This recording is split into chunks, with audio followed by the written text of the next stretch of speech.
I'm Elizabeth Holland.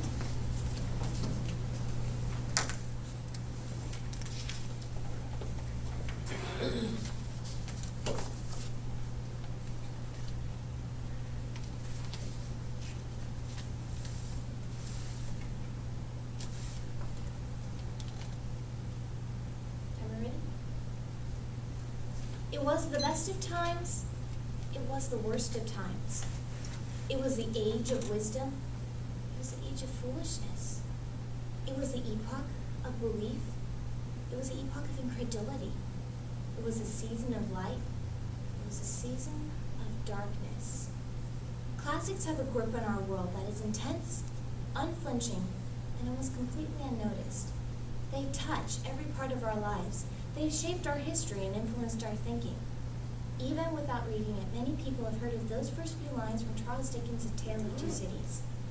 The classics are the great books of Western civilization from the time of the ancient Greeks to the 1800s. René Descartes once said that great books are like conversations, not with just anyone, but with the most brilliant minds of history. You can transport to any time period you desire. Would you like to travel to Persia with Cyrus? How about crossing the Rubicon with Julius Caesar? Or maybe sailing down the Thames River with King Alfred is more your style.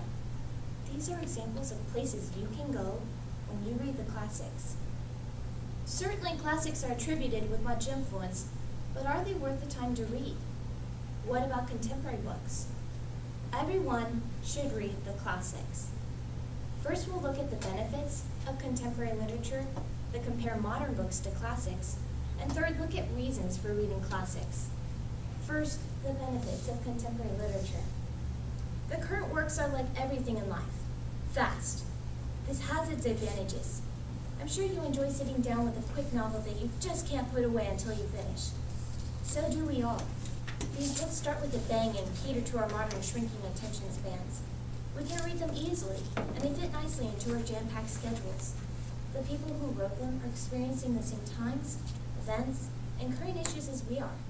They figured out how to fully engage us mentally and emotionally with their story. They shock us, scare us, stab us with their stories, and we remember. We talk about them to our friends who've also read them. People wait anxiously for the next book to come out from their favorite author. Friends have been made over nothing more than the common ground of a beloved bestseller. Who reads old books anyway? Why not just read the current bestseller and lay an ancient-looking palimpsest on the coffee table for decoration? Os Guinness quoted Ralph Waldo Emerson when he warned that a too reverential study of great books would produce only great bookworms, end quote. Modern books can be enjoyable reading. Now let's compare classics to contemporary literature. Classics are often, as Mark Twain said, a book that people praise but don't read. The classics have been around for centuries and sometimes thousands of years, but not everyone reads them. However, the people who shaped our civilization read them. The reformers, John Calvin, for example, read the early church fathers such as Athanasius.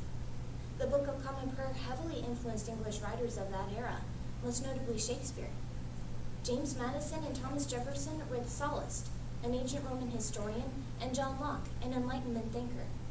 Livy, another ancient historian, said, "The study of history is the best medicine for a sick mind. For in history, you have a record of the infinite variety of human experience, plainly set out for all to see. And in that record, you can find for yourself and your country both examples and warnings. Fine things to take as models, base things rotten through and through to avoid," end quote. How often do we get advice like that from a modern book? Something Alexis de Tocqueville said about literature and democracies gave me a turn.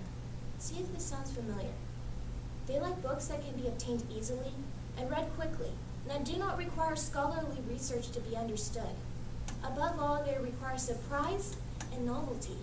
Need I say more? End quote. Remember those shrinking attention spans? Harvard Business School historian Nancy Cohn said the average American attention span in 2013 was 8 seconds. And get this kicker, the average attention span of a goldfish is 9 seconds. End quote. We literally have an attention span shorter than a goldfish. How have we gotten to this point? We've lost our classical roots and its rich heritage. One thing that should concern us is how right and wrong are no longer absolute, but become relative and situational. Look at the content of bestsellers like Harry Potter, Hunger Games, and Twilight. What are they about? Are these ideas that would build a civilization? Will these books be remembered 50 years from now?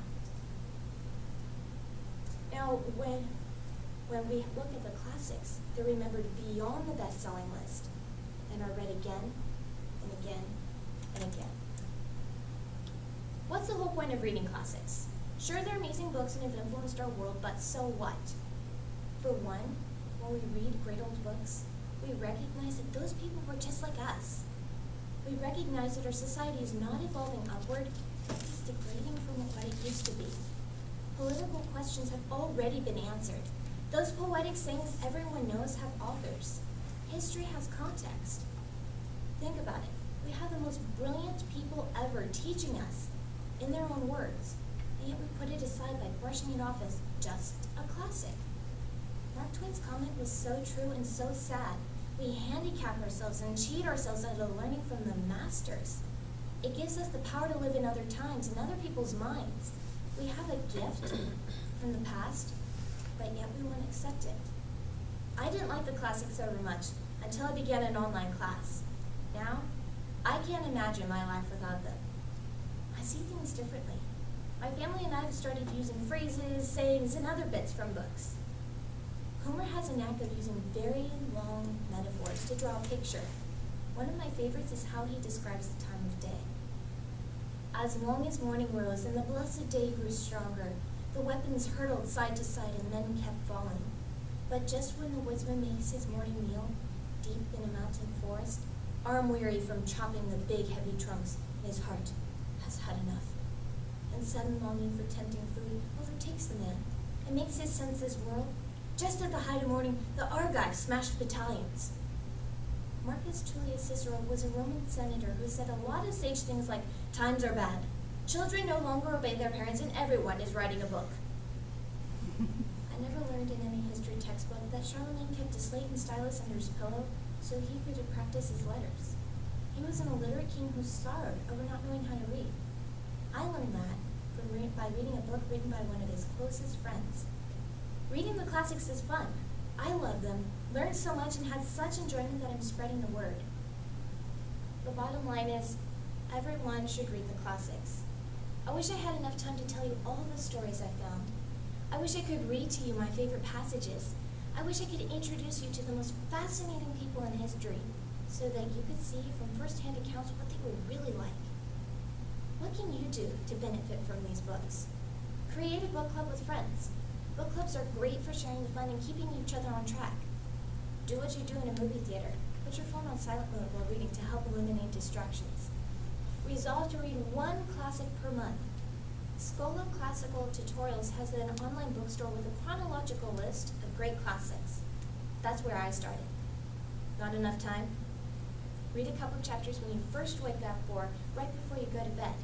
The Kindle app is great for when you're on the go, and if you're not much of a reader, audiobooks make it simple.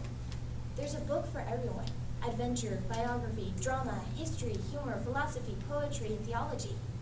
Not all the books are long either. Praise of Folly by Erasmus, for example, is the size of a short novel. Charles Dickens' character, Mr. Micawber, said, "Procrastination is the thief of time. Collar him." The personal benefits of reading these books are tremendous. When you go home, research the classic you're interested in and go and read it. You won't regret it.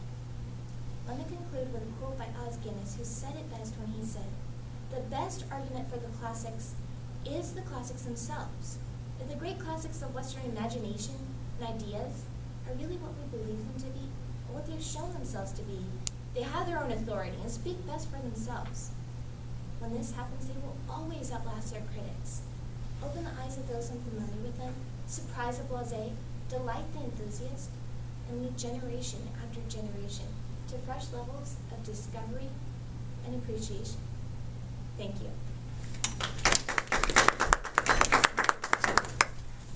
Thank you for attention.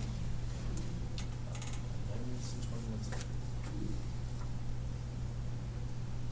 you so much for your time. Did you get that? 9 minutes and 21